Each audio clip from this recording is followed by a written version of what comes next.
Quiero preguntarle, ¿alguna vez usted se ha perdido? Yo creo que la mayoría de nosotros hemos tenido esa experiencia. Y estaba leyendo que cada año son cientos de personas las que se pierden cuando van a hacer ecoturismo, a algún bosque, a alguna selva, a algún lugar. Y es que perderse en medio del bosque o de la selva es demasiado fácil. ¿Y por qué será tan fácil perdernos cuando vamos a un lugar así? Bueno, quizá la razón principal es porque no tenemos tan desarrollado el sentido de orientación, ¿no? Muchas veces no sabemos ni siquiera cómo encontrar el norte. A ver, vamos a hacer un ejercicio aquí rápido. ¿Para dónde está el norte aquí en este lugar? Bueno, varios señalaron que para allá. Muy bien. Pero seguramente varios no sabían ni para dónde señalar, si así, o casi como persinarse, ¿no? Pero para no errarle, ¿verdad? Pero quiero decirte que justamente a veces nos cuesta trabajo orientarnos. Y la segunda razón por la que las personas se pierden cuando van a un lugar así es porque a veces vamos distraídos. Estamos tan enfocados en mirar la naturaleza, a lo mejor alguien fue a cazar y está buscando algún animalito, o alguien está contemplando y sacando fotografías de las aves y del entorno, y cuando menos se da cuenta ya está perdido. Ahora, el mayor problema que experimentan las personas que se pierden de esta manera es el miedo. El miedo que los hace actuar de una manera a veces hasta desesperada.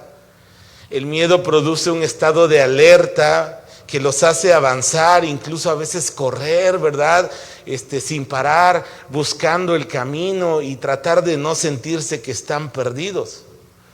Algunos rescatistas incluso refieren que personas que se pierden a veces están deshidratadas y hambrientas, y han olvidado que en su mochila o en las cosas que llevan agua y llevan comida, pero el miedo es algo, la verdad, que te paraliza. Ahora, no todas las personas reaccionan igual cuando se pierden. Mucho depende de la edad y de la experiencia que la persona tenga al andar al aire libre, en un bosque, en una selva. Por ejemplo, los niños menores de 6 años, algunos que han estudiado estos casos de cuando la gente se pierde, refieren que no se desplazan más de 2,5 kilómetros del lugar que se perdieron. Y una cosa curiosa, la mayoría de los niños pequeños cuando los encuentran dormidos, porque se cansaron, porque a lo mejor lloraron, se agotaron y se duermen, y muchas veces al rescatarlos los encuentran dormidos. También las personas adultas generalmente no es tan problemático encontrarlos, porque normalmente se detienen en un lugar y ahí esperan hasta que alguien los rescate, ¿no? ¿Quiénes creen que son los de mayor problema? Los mayor problema son los niños que van como de 7 a 12, 13 años.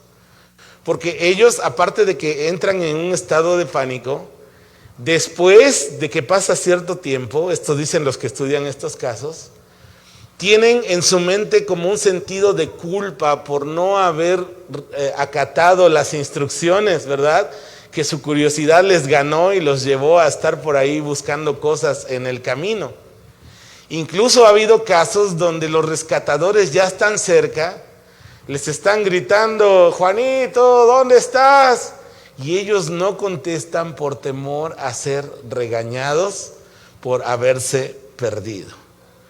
Así que una u otra razón se han extraviado, se han apartado de este camino, se han extraviado de la verdad. ¿Qué debemos de hacer con esas personas? ¿Cuál debe ser nuestra actitud? ¿Cómo evitar nosotros mismos perdernos en medio de una situación así? La epístola de Santiago justo termina con este tema. Quiero que por favor abras tu Biblia en Santiago capítulo 5 y vamos a leer de los versículos del 19 al 20. Santiago capítulo 5, versículos del 19 al 20. Santiago, hermanos, en este pasaje quiere animarnos a que no seamos indiferentes ni pasivos ante personas que se han extraviado en el camino. Santiago quiere hacernos ver que la comunidad de creyentes debe ejercer, escúchame bien, un cuidado espiritual mutuo para poder rescatar a aquellos que quizá se están o se han extraviado. Santiago capítulo 5, versículo del 19 al 20. Voy a leer en la Reina Valera 60, Santiago capítulo 5, versículos 19 al 20, y dice lo siguiente: hermanos, si alguno de entre vosotros se ha extraviado de la verdad y alguno le hace volver, sepa que el que haga volver al pecador del error de su camino, salvará de muerte un alma y cubrirá multitud de pecados. La verdad, mirando los escritos del Nuevo Testamento, Santiago no está terminando, digamos, de una manera refinada su carta, ¿no? Pero sí está terminando de una manera intensa. Porque después de habernos llevado a través de toda la carta en diferentes aspectos de lo que es una fe viva, una fe en acción, ahora nos está mostrando Santiago que hay algo muy importante en la comunidad de creyentes que debemos ejercitarnos y desarrollar entre nosotros para que a través, fíjate bien, de un cuidado espiritual mutuo podamos evitar que personas se pierdan. Y si alguno de entre vosotros, dice ahí Santiago, se extravía, está confundido, eso significa el texto griego, podamos nosotros, hermanos, poder ayudar, dispensar la gracia de Dios y estar prestos a rescatar a aquel que se ha extraviado. Hermanos, esta es una advertencia para todos nosotros. La carrera de la fe, hermanos, es una carrera larga, no es algo breve. Y en la carrera de la fe es tan importante cómo empezamos, pero digo yo que es todavía más importante cómo terminamos la carrera de la fe. ¿De qué sirve empezar una carrera si no la terminas? Dime. Claro, a veces es por una lesión que un corredor abandona la carrera y para su salud es lo mejor. Pero la verdad, nadie que comienza una carrera comienza con la actitud de pensar que no la va a terminar. Cualquier competidor de alto rendimiento se ha entrenado, se ha esforzado, ha cuidado su alimentación de malos ejemplos de otros creyentes. Y entonces se ve tropezado en su andar con Dios y muchas veces eso le lleva a extraviarse del camino.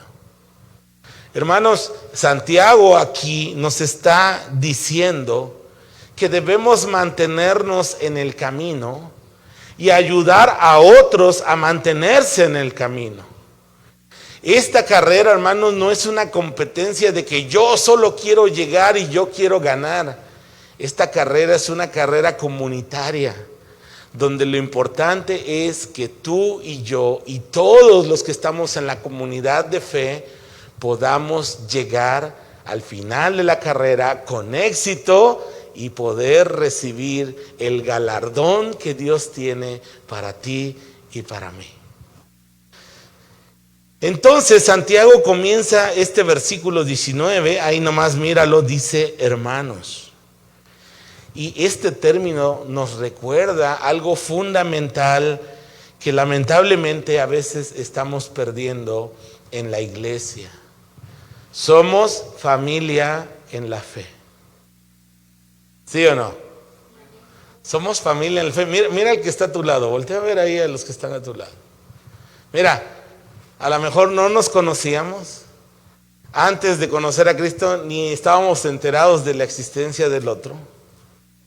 Pero por la gracia de Dios y el hecho de que Él nos ha hecho sus hijos, ahora todo aquel que ha creído en Cristo Jesús y los que estamos aquí coincidiendo en un espacio físico y en el tiempo, que somos una congregación, somos mucho más que un grupo, un club social.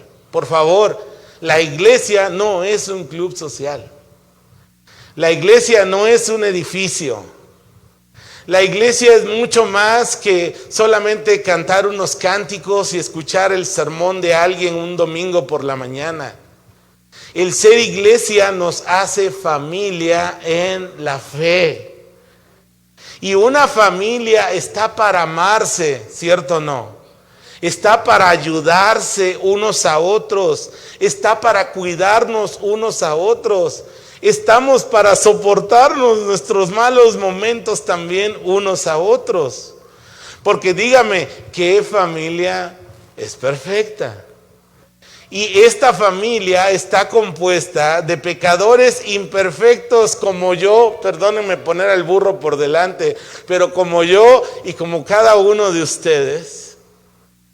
Y Dios ha hecho de estos pecadores, que ahora hemos sido perdonados, hemos sido redimidos, hemos sido hechos hijos de Dios, nos ha hecho su familia.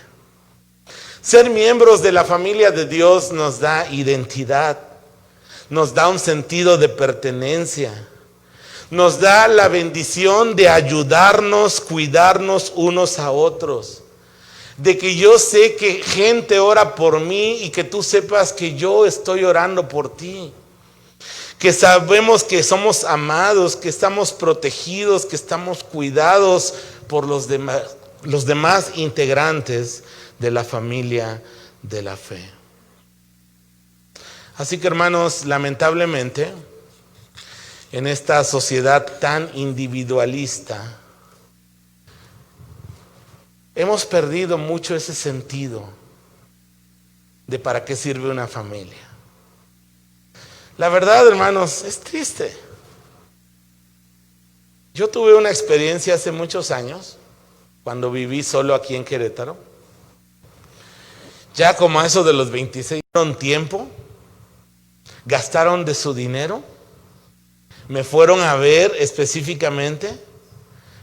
Uno que era médico me dio algo y otra hermana que sabía inyectar fue la que me inyectó, que a mí odio las inyecciones, ¿verdad? Pero ya cuando está uno que siente que se muere, hasta se pone uno, ¿verdad? Para que a uno le pongan la inyección. Pero lo que quiero decirte es, pude experimentar verdaderamente el cuidado de otras personas que no tendrían humanamente una obligación hacia mi persona. Pero quiero decirte que de eso se trata ser familia en la fe. De eso se trata pertenecer a una congregación. Por eso, mis queridos hermanos y aquellos que a lo mejor se identifican como creyentes, pero que no pertenecen a ninguna congregación, quiero decirte que no sabes lo que te pierdes. Porque quizá tú estás cómodo en tu modelo individualista de ser cristiano, pero quiero decirte que ese modelo individualista no expresa el amor fraternal que Jesús quiere que practiquemos entre aquellos que somos de la familia de la fe. ¿Cómo puedo orar por mi hermano o por mi hermana si no les conozco? ¿Cómo puedo ayudar a mi hermano si no sé qué necesidad está pasando? ¿Cómo me pueden ayudar a mí si vivo como ermitaño espiritual, aislado, sin siquiera externarle a otro mis luchas, mis problemas, mis alegrías, mis dificultades? Por eso en la familia celebramos los cumpleaños. Por eso cuando alguien en casa se gradúa, aunque sea del kinder, hacemos un pachangón porque estamos felices. Por eso cuando alguien se enferma en casa, los que están sanos le ayudan. Y hermanos, Esa es la clase de dinámica que Dios quiere que se produzca en su iglesia. Mira, el miércoles pasado, creo que fue el miércoles pasado, en el estudio de Primera de Juan leímos un versículo realmente revolucionario. Primera de Juan, capítulo 3, versículo 16. Si me acompañas en tu Biblia, en Reina Valera 60 dice lo siguiente, Primera de Juan, capítulo 3, versículo 16. En esto hemos conocido el amor, en que Él, fíjate bien, puso su vida por nosotros. Pero mira lo que dice Juan. También nosotros, ¿qué debemos de hacer? Poner nuestras vidas por los hermanos. Y no sé cuál sea tu experiencia de iglesia, pero el parámetro de iglesia es este que está diciendo Juan. Jesús puso su vida por nosotros. Amén. Amén. Dice Juan, nosotros debemos poner nuestra vida por los hermanos. Pero resulta ser que el modelo social que nos han implantado nos lleva a ser sumamente individualistas, egoístas, ensimismados en nosotros mismos. Y entonces ni me acuerdo de ellos, ni sé de él, ni me interesa lo que pasa con aquel.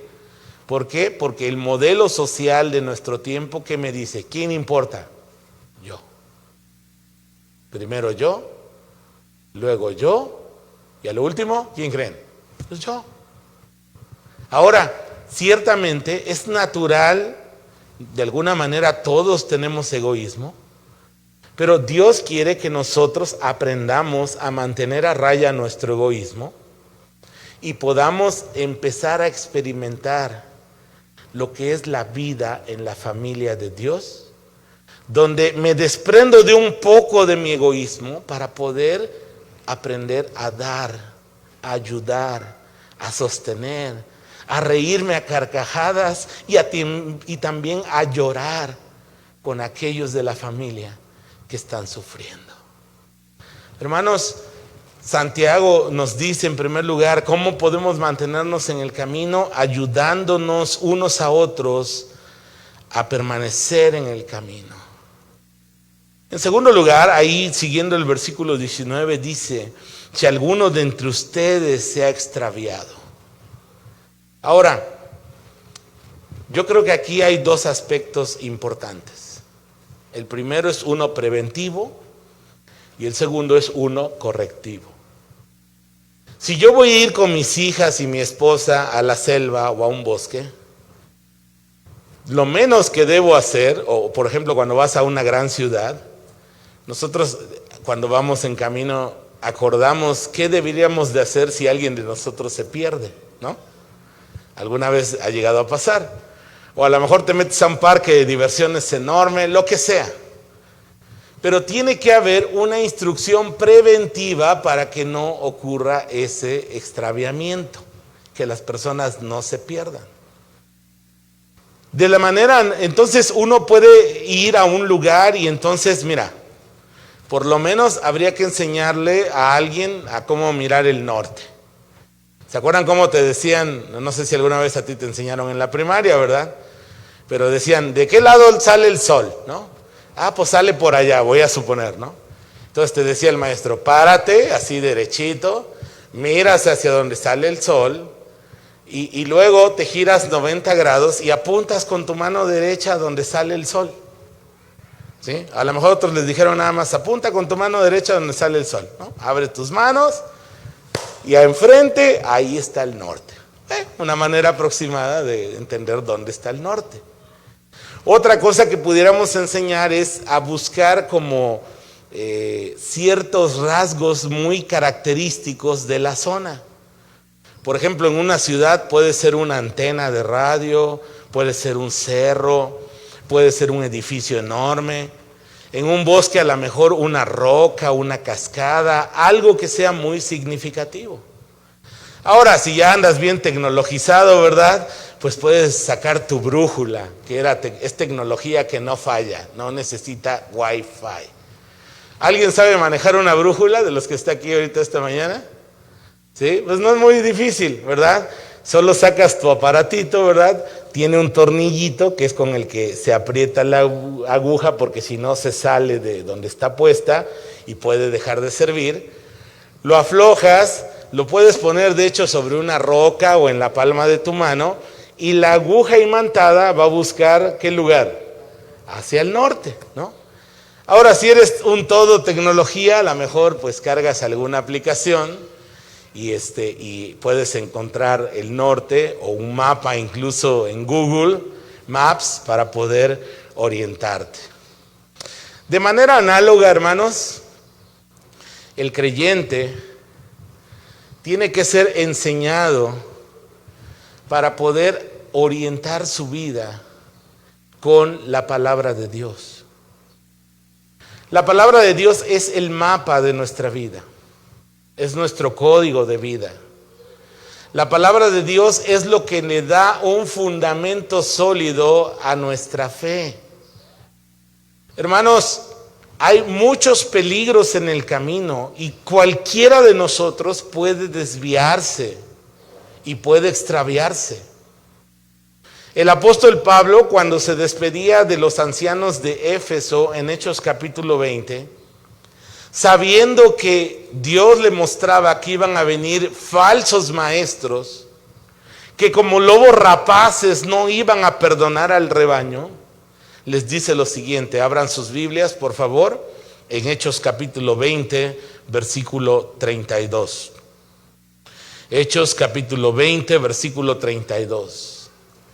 Y la palabra de Dios dice lo siguiente: y ahora, hermanos, os encomiendo a Dios y a la palabra de su gracia, que tiene poder para sobreedificaros y daros herencia con todos los santificados. El apóstol Pablo le dice aquí a estos líderes: los encomiendo a la palabra de la gracia de Dios. Esa palabra tiene poder para poder darles un fundamento firme en tu fe. Por eso, mis queridos hermanos, hermanas, Dios insiste una y otra vez en que podamos leer, podamos meditar, podamos memorizar la palabra de Dios en nuestras vidas. Por eso Jesús dice que no solo de pan vivirá el hombre, sino ¿de qué? De toda palabra que sale de la boca de Dios. ¿Quieres tener una fe cimentada? Por favor, entiéndelo por una vez por todas. Necesitas la palabra de Dios en tu vida. Una fe de emociones no te va a sostener el día que llegue el conflicto, el día que te den un mal diagnóstico médico, el día en que tengas un fracaso en tu matrimonio, el día en que tengas un accidente. No va a ser suficiente, porque las emociones, hermanos, por más chido que sientas cuando vas a la iglesia y estás en la alabanza, no te van a dar el fundamento sólido para tu fe. El fundamento sólido está en la palabra de Dios y en practicarla. Hermanos, si quieres saber cómo es quieres reorientar tu vida, debes usar el GPS de la palabra de Dios. Y a lo mejor al principio no es una aplicación tan emocionante, a lo mejor como Pokémon Go, ¿verdad? Que estuvo de moda hace unos 3, 4 años. Donde todo el mundo andaba con su teléfono buscando Pokémon para capturarlos, ¿verdad? Y era una manera de practicar el buscador y la orientación, ¿verdad? Mira, yo sé que a lo mejor de repente parece como tedioso, no parece tan emocionante ir a la Biblia. A lo mejor es como aprender el sistema de coordenadas geográficas, ¿verdad? De longitud y latitud. ¿Cuántos saben manejar ese sistema de coordenadas? A ver. Por acá, bueno, qué bueno, algunos. Y a lo mejor no te emociona, no te inspira a decir, wow, voy a aprender la longitud y la latitud. Nadie se anota y paga 10,000 pesos por un curso para aprender a hacer eso, ¿verdad? Pero el día que lo aprendes, fíjate bien, y el día que meter esas coordenadas te saquen de un verdadero problema, vas a apreciar lo importante que fue haber aprendido eso, aunque no haya sido emocionante y divertido. Ahora, con esto no quiero decir que la palabra de Dios es aburrida. Quizá en primera instancia te puede parecer como poco atractiva, pero la palabra de Dios, hermanos, es viva y es eficaz. Y va a ser capaz, fíjate bien, de ayudarte en los peores días de tu vida. Y también de ayudarte a disfrutar los mejores días de tu vida. La palabra de Dios, hermanos, nos da ese fundamento sólido a nuestra fe. Por eso muchas personas llegan a una iglesia y, como dijo Jesús en la parábola del sembrador, la semilla cae entre las piedras, brota rápidamente y wow, se ve que están emocionadísimos por seguir a Jesús. Pero no tiene profundidad, es lo que dice la parábola, tú te acuerdas, ¿no? Y dice, y sale el sol fuerte, ¿y qué le pasa a la planta? La planta muere quemada. Y Jesús lo interpretó así: esos son los que cuando llegan las persecuciones y la aflicción por el evangelio, simplemente se apartan.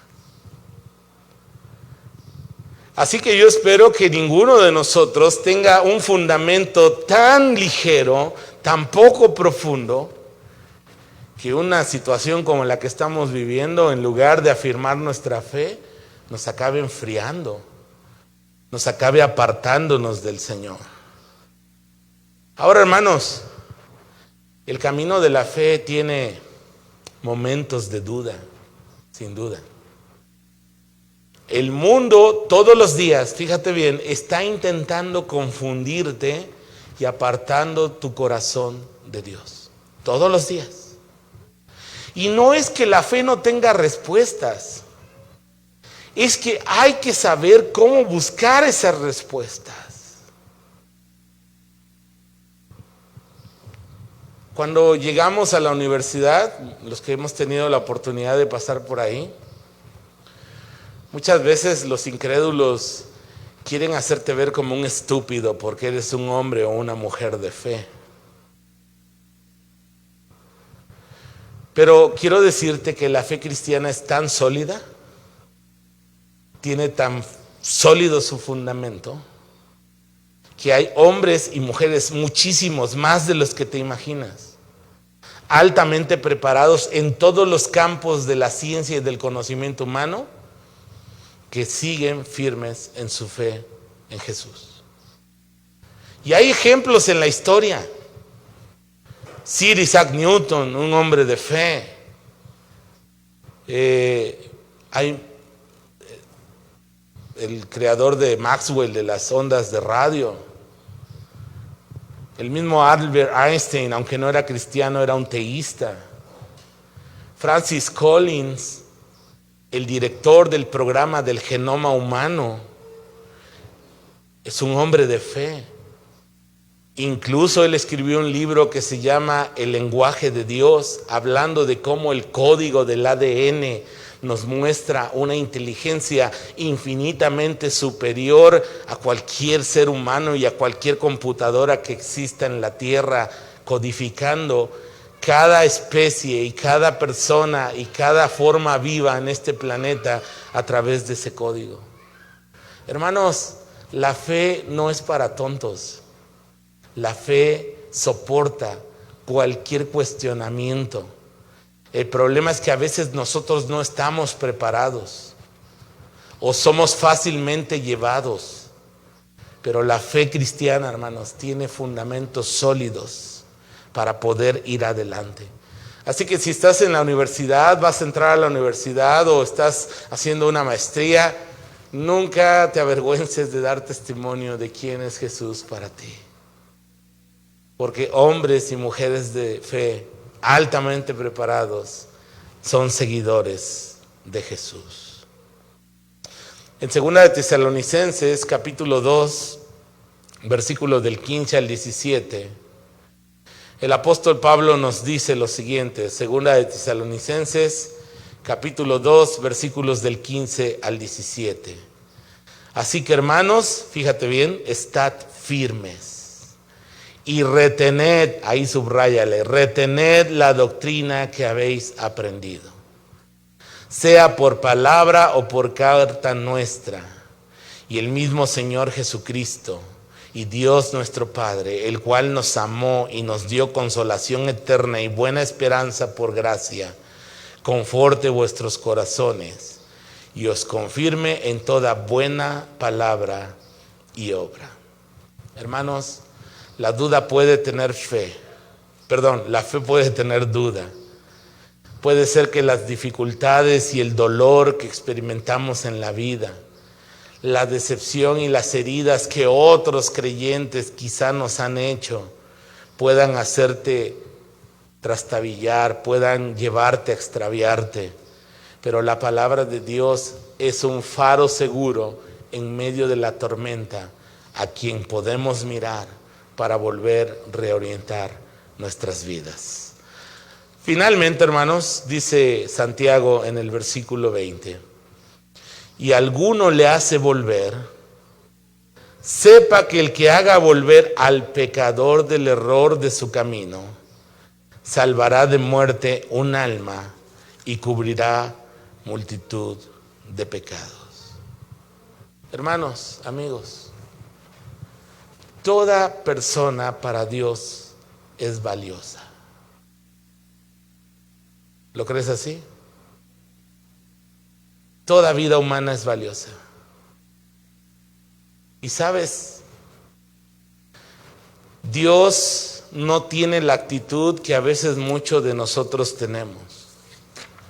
Muchos de nosotros, cuando algo te está saliendo mal, agarras la hoja del papel y la tiras al cesto de la basura. Y muchas veces nuestra actitud hacia aquellos que se extravían es esa justamente. Pero Dios es maravilloso. No tiene esa actitud hacia nosotros mismos, ni aquellos que quizá en el camino de la vida se extravían por un tiempo.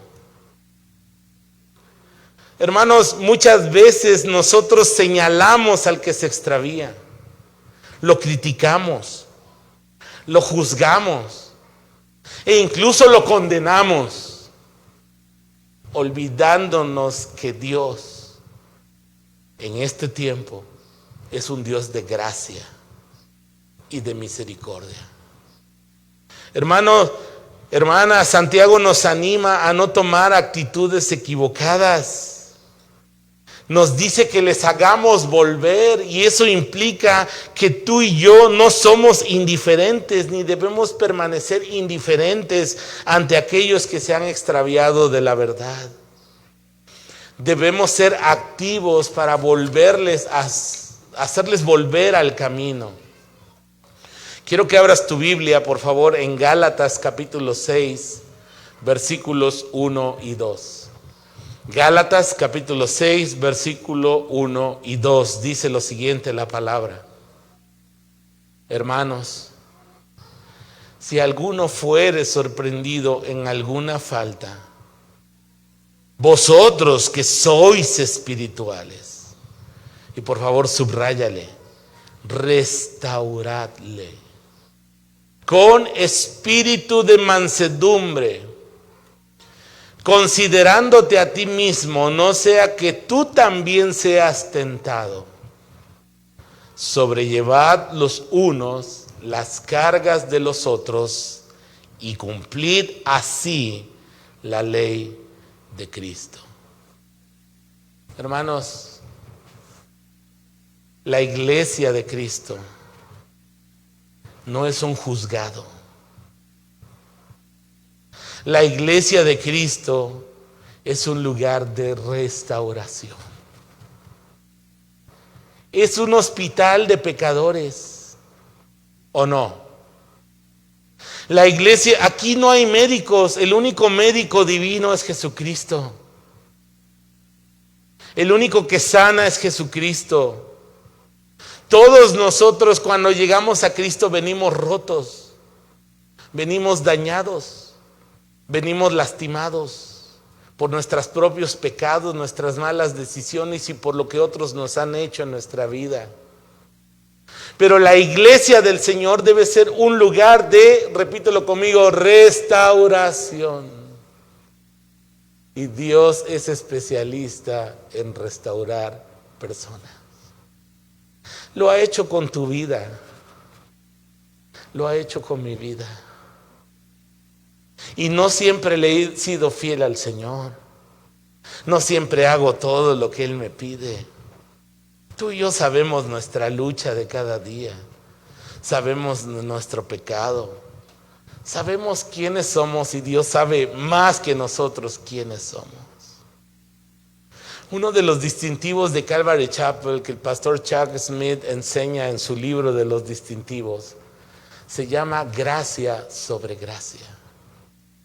Y el pastor Chuck Smith decía lo siguiente: yo me deleito en ver cómo Dios repara vidas de valiosos hombres y mujeres que fueron tropezados por el enemigo y que Dios por su gracia me ha permitido a mí, decía el pastor Chuck, para poder restaurar sus vidas.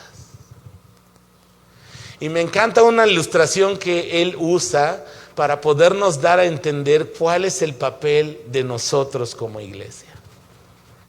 Cuando hay un accidente de tránsito, hermanos, hermanas, cuando hay un accidente fuerte, coches golpeados, personas lastimadas, hay dos tipos de cuerpos que llegan al lugar.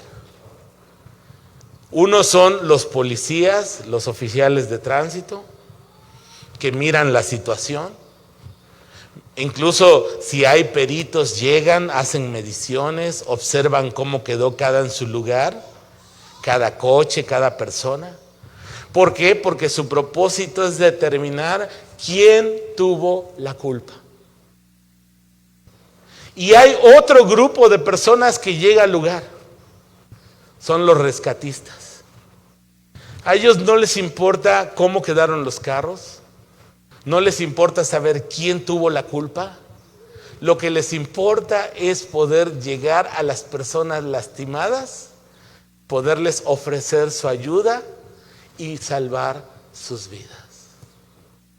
Quiero decirte, mi hermano, mi hermana, nosotros no somos la policía. Nosotros, si acaso, somos los rescatistas. Que en el nombre del Señor Jesús estamos para poder ayudar al que ha caído, al que se ha perdido, al que está confundido, para que vuelva al camino de la fe. Amén. Así que, hermanos, no es nuestro papel juzgar.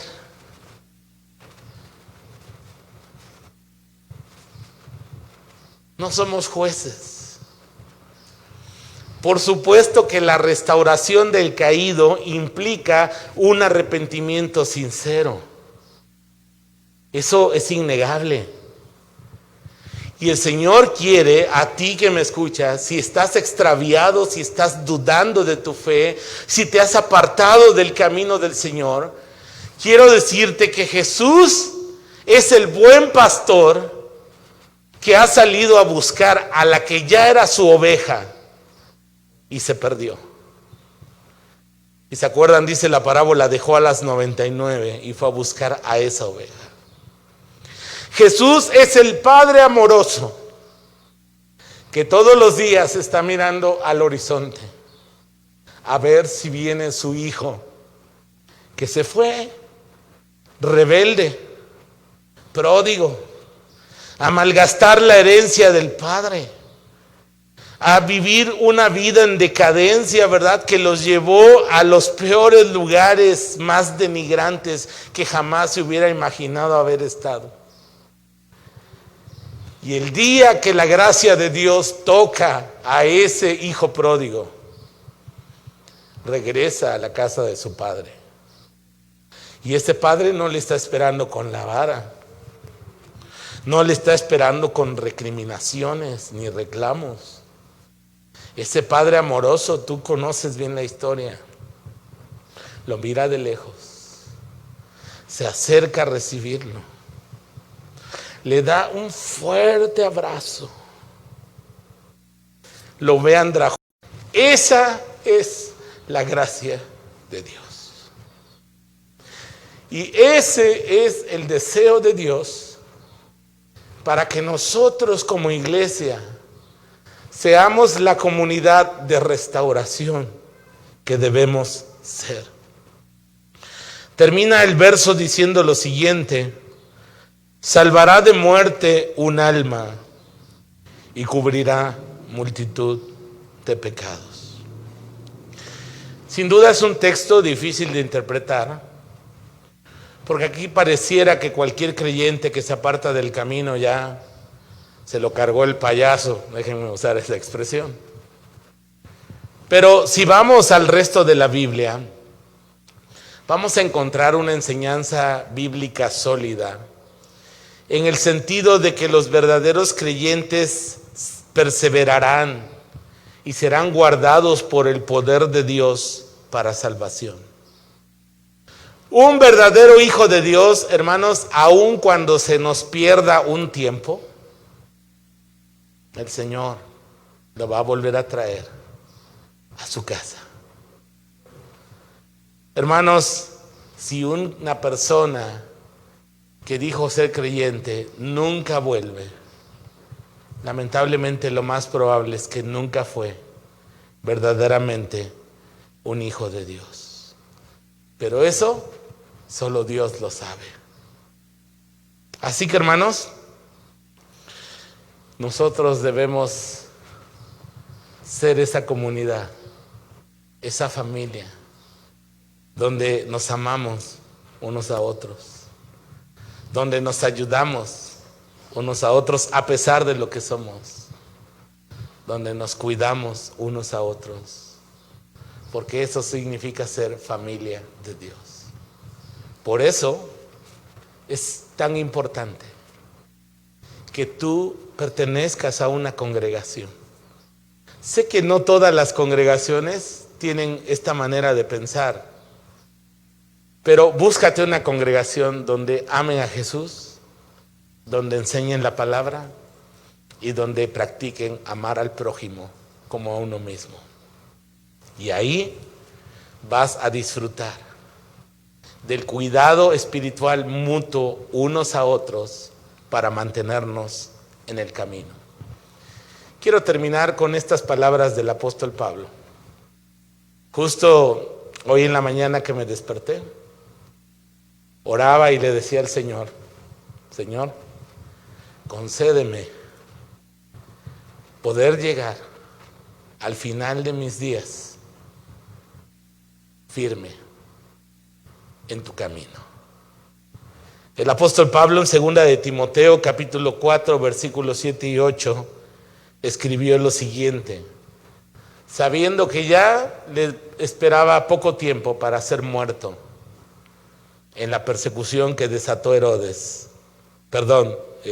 Nerón, donde dice la tradición que él fue decapitado. Pablo, sabiendo esto, escribió lo siguiente, y ojalá pueda ser nuestra oración cuando estemos cerca de partir, que podamos decir: he peleado la buena batalla, he acabado la carrera, he guardado la fe. Por lo demás, me está guardada la corona de justicia, la cual me dará el Señor, juez justo, en aquel día, y no solo a mí, sino también a todos los que aman su venida. Así que, hermanos, eso quiere el Señor de nosotros. Santiago, te digo, no termina elegantemente en el sentido literario, pero termina tremendo, haciéndonos ver que la fe en acción Es una fe que ama, una fe que ayuda, una fe que restaura a los de la familia de Dios. Por favor, sal de tu fe individualista. Deja de pensar y vivir solo para ti mismo. Recuerda las palabras de aquel que tú dices que es tu Señor y Salvador, porque el Hijo del Hombre no vino para ser servido, sino para servir y dar su vida en rescate por muchos. Terminemos con una oración.